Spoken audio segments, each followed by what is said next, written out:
Olá, alunos do curso de especialização em biotecnologia, bem-vindos novamente ao nosso módulo de propriedade intelectual. E hoje falaríamos então sobre a introdução à propriedade intelectual, dando continuidade à nossa aula anterior.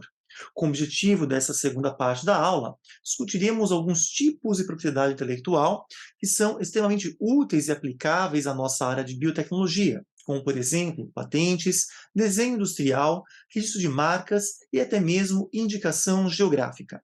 Também discutiremos alguns importantes pontos do que diz respeito a direitos que estão associados à reserva da propriedade intelectual e bem como falaremos sobre como fazer a gestão dessa propriedade intelectual, algo que é extremamente importante quando pensamos hoje no cenário do mercado de trabalho, principalmente no cenário farmacêutico. Além das propriedades, nós temos um segundo tipo de propriedade muito importante, que aqui sim compete a nós biotecnólogos, a propriedade industrial. E a primeira delas é a marca. A marca significa todo sinal distintivo, visualmente perceptível, que permite identificar e distinguir produtos e serviços de outros similares no mercado. Ou seja, um logo. Quando nós temos um logo, quando nós pegamos marcas famosas, obviamente não vou citar nomes de marcas aqui, mas qualquer marca famosa que venha à cabeça de vocês já conhecem essa marca, identificam muito facilmente por um logo. Esse logotipo ele é muito importante e ele deve ser registrado. É importante você ter o registro de um logo. Isso garante uma marca registrada e ninguém mais no mundo poderá utilizar aquele emblema, aquele símbolo para distinguir a sua empresa, a sua marca. Ela passa a ser um registro seu, como se fosse um fingerprint, ou seja, uma marca, uma impressão digital, que somente você tem. E por que o registro de marca é importante? Se você abre uma empresa, não necessariamente você vai utilizar o registro de uma marca de imediato. No entanto, ela pode ser importante se sua empresa crescer, tiver uma representação de mercado e ela for muito importante, é interessante você trazer consigo um logo estampado que possa falar: esta é a minha empresa, esta é a minha marca. Isso transforma você em algo totalmente singular frente a outros competidores de mercado e te dá aí, inclusive, não só mais respaldo, mas notoriedade dentro desse segmento. As patentes, de fato, elas estão normalmente atreladas com a marca de uma empresa ou podem ser desenvolvidas sem ter uma marca de uma empresa. Então, nós podemos ver duas coisas separadas: marcas e patentes. As patentes conferem títulos de propriedade temporária, concedida pelo Estado do país em que você depositou a patente, com base na Lei da Propriedade Intelectual, ou a LPI. Ela dá direitos ao inventor. Lembrando que esse direito só é concedido por um tempo, na verdade, no Brasil, 20 anos. Então você pode explorar qualquer tipo de rendimento oriundo daquele produto por um período de tempo conhecido e garante ao titular desses direitos usar e usufruir todo o conhecimento que tenha por trás daquela patente para gerar valores econômicos. Na verdade, é o que nós mais fazemos como biotecnólogos, transformar o nosso conhecimento, na verdade, em bens e produtos que são patenteáveis. Eles são classificados, de modo geral, como dois tipos de patentes: patentes de inovação ou modelos de utilidade. A diferença que existe entre eles é que, na verdade, é o quanto inovativo é a sua ideia. Por isso que essas patentes ela também seguem as premissas e busca seguir as leis que estão atreladas à Política Nacional de Inovação.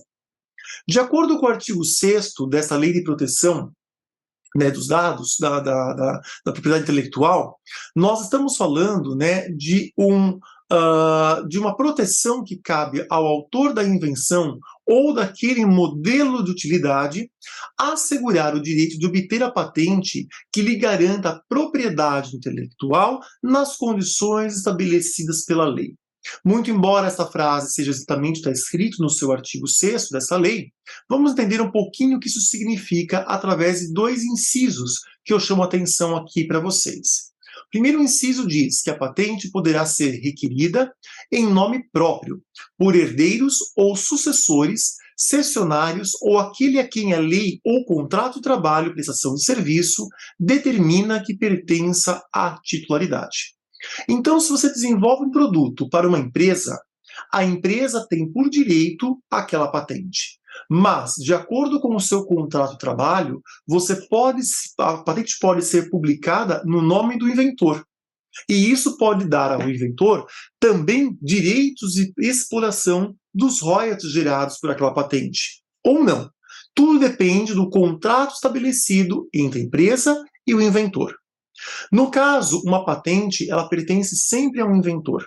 Se esse inventor, por uma infelicidade, vier a óbito, todo o direito de exploração de mercado passa a ser transmitido pela lei de sucessão de bens aos seus herdeiros. E isso é também muito interessante vocês saberem, que ela pode servir uma patente como se fosse, na verdade, aí um seguro de vida. Você transmite isso para alguém que, na verdade, é o seu sucessor na linha primária de sucessão, de acordo com o direito.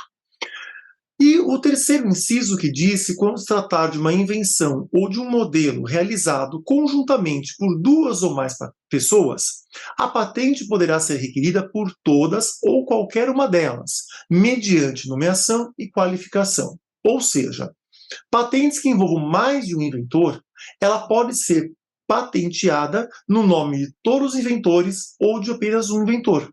Tudo depende dos contratos legais que estão por trás daquela invenção. E mesmo a patente que seja publicada em nome de todos os inventores, ainda assim, os lucros obtidos com os royalties não necessariamente poderão ser iguais para todos. Poderá haver, na verdade, uma partilha aonde um inventor que tem uma contribuição maior naquele desenvolvimento possa ter, por exemplo, 80% dos direitos de exploração dos royalties.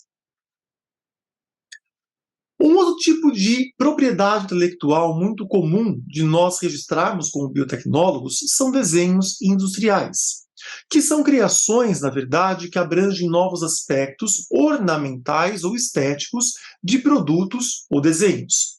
Por exemplo, nós podemos revolucionar a embalagem de um produto. De repente, criando uma embalagem na qual, por exemplo, não há contaminação de um fármaco, uma embalagem que seja mais ergonômica, ou uma planta industrial. Tudo isso pode ser, na verdade, registrado sob uma propriedade intelectual. No entanto, o objeto ou o padrão que foi desenvolvido precisa ter a possibilidade de ser reproduzido industrialmente, o que significa que a minha invenção, ela não pode ser apenas uma ideia. Ela tem que ser passível de ser desenvolvida pela minha empresa ou qualquer outra empresa que, porventura, queira comprar esse direito. Não pode ser um produto artesanal e tampouco artístico. Isso competiria, na verdade, a um direito do autor e não, na verdade, a um desenho industrial. Nós também podemos adquirir a propriedade intelectual de uma indicação geográfica, garantindo a proteção de uma determinada área geográfica, um país, uma cidade, uma localidade, que venha a se tornar conhecida por possuir alguma coisa que somente ela tem. Então, na verdade, se essa região ela produz uma cerâmica especial, se ela tem uma tradição, por exemplo, na produção de flores, se ela tem uma tradição na produção de algum tipo de produto fabril derivado de borracha, nós podemos simplesmente transformar essa indicação geográfica em uma propriedade intelectual para a região. Isso é importante porque isso transforma certas cidades, municípios, na cidade da cerâmica, a cidade das flores, a cidade dos vinhos. E com isso você ganha, na verdade, um potencial de explorar aquele nicho, seja dentro da área comercial do produto servido ou até mesmo do ponto de vista turístico. Nós podemos classificar a indicação geográfica em indicações de procedência, que na verdade são aqueles centros de extração, produção ou fabricação de um produto, ou ainda em denominações de origem, que qualificam a certas regiões como produtoras de um determinado serviço ou produto. Qual a diferença delas? Na indicação de procedência, você pode falar que este vinho vem de uma cidade X, que é nacionalmente ou internacionalmente conhecida pelos vinhedos de um tipo de uva X. Isso pode dar um selo àquela garrafa de vinho e aumentar o seu valor comercial. E nós também podemos ter uma denominação de origem, que é simplesmente falar, esta é a cidade da uva ou esta é a cidade do vinho, e com isso garantir a sua exploração turística, ganhando aí recursos para poder atrair turistas para conhecer aquela região geográfica. Por fim, nós temos ainda as proteções chamadas sui generis, que na verdade consistem, em vários tipos de proteções distintas. Uma delas, e que nós podemos utilizar, é a topografia de circuitos integrados, que, na verdade, ela evita uma competição desleal dentro da área de livre concorrência. O que esse direito ele inclui? Ele inclui publicação de informações falsas, desvio de clientela, uso indevido da expressão ou sinal para confundir terceiros acerca de produtos ou estabelecimentos, uso indevido do nome comercial de outrem, ou ainda obter vantagens do concorrente explorando, por exemplo, dados confidenciais. Na verdade, esta é uma lei que é bem interessante, e ela vem na forma inversa à propriedade intelectual. É ela que nos garante, na verdade, toda a propriedade intelectual. O que ela está nos garantindo? Que a gente venha a proteger os nossos dados, proteger a nossa empresa, proteger tudo aquilo que envolve a propriedade intelectual que está associado com aquilo que nós pedimos lá atrás, um registro, por exemplo, de patente, de direito do autor ou de marca. Se alguém usar, por exemplo, uma marca, um logo, de uma outra marca hoje, isso incide um crime. E esse crime pode levar a processos penais e multas muito severas. Muitas empresas não sabem, mas essa lei, na verdade, permite que a vítima ingresse com uma ação penal em face daquela que praticou essa concorrência desleal. E isso é importante porque isso tem a ver com leis trabalhistas, isso tem a ver principalmente com assegurar que a empresa continue no mercado. É muito importante lembrar que quando você tem aí, por exemplo, uma publicação, né? Imaginem vocês publicam um novo circuito de computador. Então você tem aí um novo chip no mercado. E uma outra empresa detalha o seu chip e produz um chip igual e vai vender no mercado, se você descobrir que esse chip segue as mesmas premissas, a sua patente, o seu desenho industrial, ou, no caso de uma topografia de circuitos integrados, você pode simplesmente acionar legalmente esta empresa e fazer com que essa empresa pague multas e o seu produto, na verdade, seja assegurado no mercado, enquanto o produto que está lá de forma desleal seja retirado do mercado. Mais interessante ainda é que a concorrência desleal ela não exige necessariamente o que uma vítima dentro de um processo jurídico. Basta ter uma intenção ou uma tentativa de prejudicar a outra pessoa, com provas de que isso acontece, que você pode simplesmente iniciar uma ação legal. Então, ou seja, se você tiver provas que uma empresa está agindo de forma desleal contra uma outra empresa, você pode acioná-la judicialmente. Isso é muito importante, principalmente para então assegurar que a propriedade e os lucros obtidos permaneçam ligados com a empresa. Ainda nesse sentido, né, existe uma coisa muito importante, que eu até peço desculpa por ter feito essa inversão nos slides, mas ela é estratégica para melhor compreensão de vocês, que é a representação à concorrência desleal. A representação à concorrência desleal é justamente esse instrumento legal que vai assegurar o bem e o direito atrelado à propriedade industrial.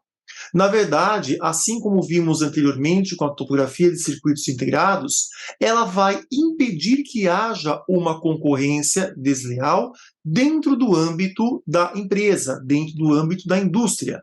certo?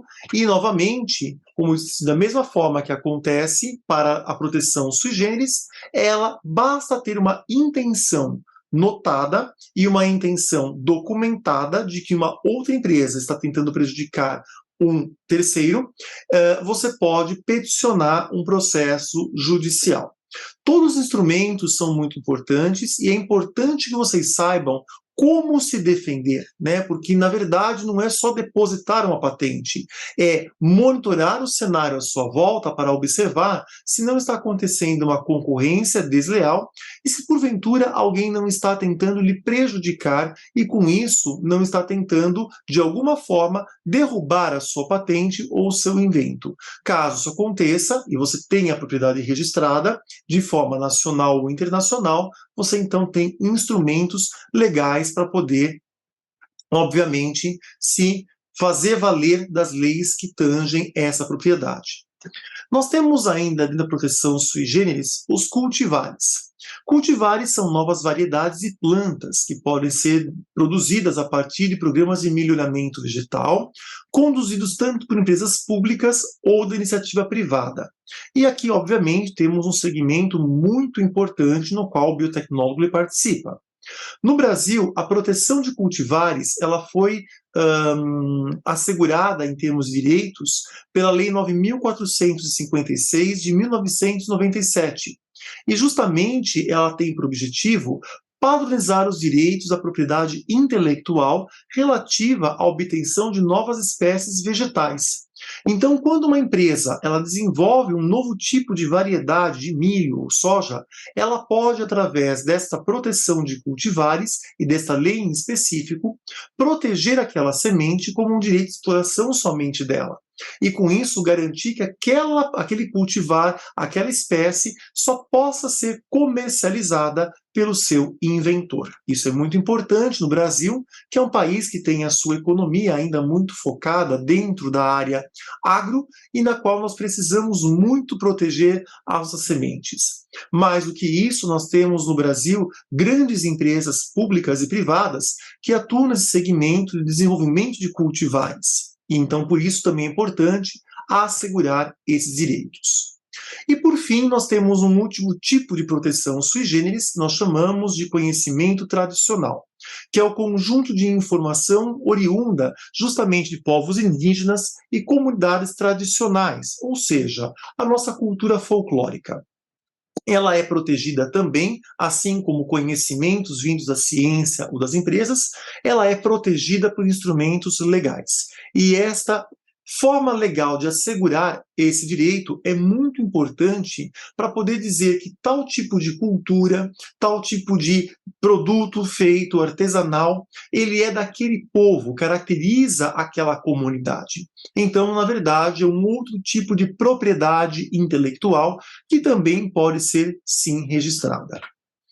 É muito importante, portanto, que vocês tenham em mente, né, que toda a informação tecnológica que está por trás do processo de desenvolvimento, ela pode ser utilizada dentro desse segmento para a exploração de produtos e, portanto, está passível de ser, na verdade, assegurada com bens e direitos dentro da instrumentação legal que compete a cada país ou até com leis internacionais. Por isso é importante que um empresário ou um gerente de projetos, que muitas vezes somos nós, biotecnólogos, ele deve estar atento, né, a esse mercado, consultando constantemente a informação tecnológica disponível em base de dados seguras e na literatura especializada, que no caso seriam os bancos de patentes, a fim de observar o que é que você pode aprimorar e melhorar dentro de um processo inventivo. Uma vez que você identifica aquilo que você pode melhorar, você então deve buscar transformar essas deficiências em novos produtos, se assegurando das leis de inovação.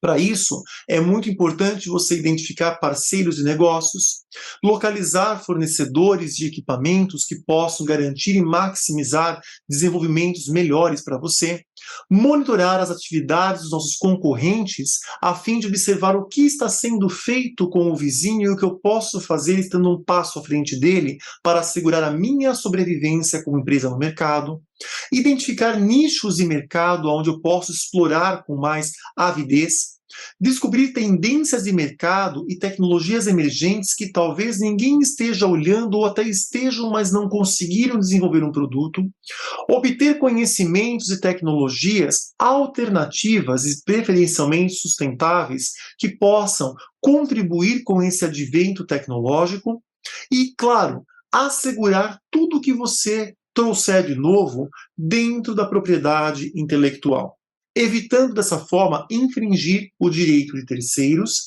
não quebrando leis e não sendo desleal à concorrência e proteger, na verdade, a sua criação contra infrações também de terceiros, que é justamente para isso que serve a Lei de Proteção aos Dados.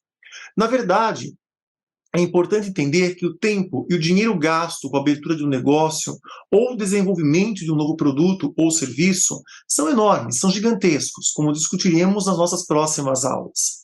Imagine se todo esse esforço realizado for em vão, se quando você chegar no final de um processo inventivo e com um produto novo, aquele produto já tiver sido patenteado por alguém ou for igual ao que outro já faz.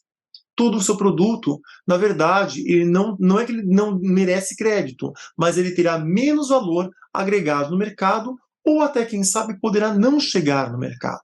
Por isso é muito importante que possamos fazer uma gestão dessa propriedade intelectual. E para que a gente possa fazer a gestão, nós precisamos entender as premissas que estão por trás dessa lei. Então, a principal estratégia que nós precisamos ter como biotecnólogos, olhando para esse cenário, é entender as ideias inovativas para ganhar a competição, permitindo que os titulares das invenções obtenham ganhos com a sua criação de forma ética e legal, e assegurando que aquela propriedade intelectual possa ser explorada financeiramente pela sua empresa ou seu inventor, impedindo que concorrentes possam copiar ou imitar produtos e serviços, protegendo assim uma identidade única ou aquele fingerprint da sua marca ou do seu produto. Com isso, nós não só asseguramos a sobrevivência de nossas empresas, como também aumentamos a confiança e a própria fidelização dos clientes, principalmente se o seu produto tiver qualidade ou for uma prestação de serviço eficaz. Para quem tiver dúvidas acerca da nossa temática, eu deixo como referência as duas leis mais importantes, na verdade é a Lei de Propriedade da Inovação e o decreto que tange ela, para entender como podemos fazer essa intersecção entre academia e empresa. Mesmo para aqueles que não estão dentro da academia, eu sugiro que conheçam essa lei, porque é muito importante no segmento hoje da inovação e da contemporânea, que vocês entendam que a universidade pode ser parceiros importantes e aliados importantes para aumentarmos a velocidade com a qual nós inovamos dentro do segmento privado. Mais uma vez, agradeço a vocês pela atenção e nos vemos então na nossa próxima aula.